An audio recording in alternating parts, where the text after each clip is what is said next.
and allow ourselves to become more prominently the authentic self that we all are. The Buddha told us many years ago that we have nothing to gain, we only have stuff to get rid of. And the stuff that we have to get rid of is what we have accumulated into this erroneous perception of self, and surrender that and allow more of our authentic self to emerge.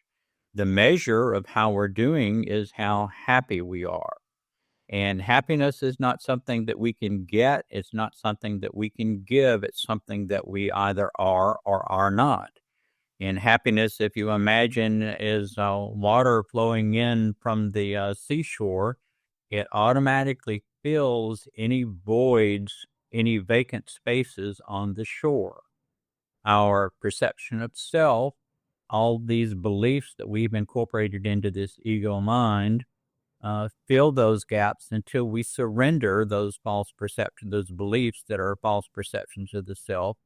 We create a void by removing that belief, and the happiness immediately flows into those spaces and fills those spaces. So the more that we can become aware of the erroneous false beliefs that we've incorporated into our perception of self, the more holes in our perception of self that we create, that we allow to, we give space for happiness to fill. Mm-hmm. Are there any specific practices or rituals you recommend for this integration? Well, the enlightenment path is a twofold path from where we are in the progression.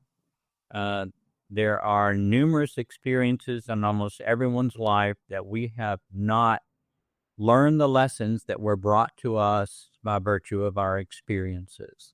When we don't learn those lessons, we get to keep those lessons in the form of emotional baggage. And these become obstructions. They become literally, we call it emotional baggage because they literally have weight. And so one aspect of the enlightenment progression, the progression along the enlightenment path, is to become aware of those, that emotional baggage, which is easily determined by observing how we respond to different experiences, and resolving those. And we resolve them by simply learning the lessons that have been brought to us. The other aspect of it is becoming aware of these beliefs that we've been discussing during the earlier part of our conversation, recognizing the belief as the magnet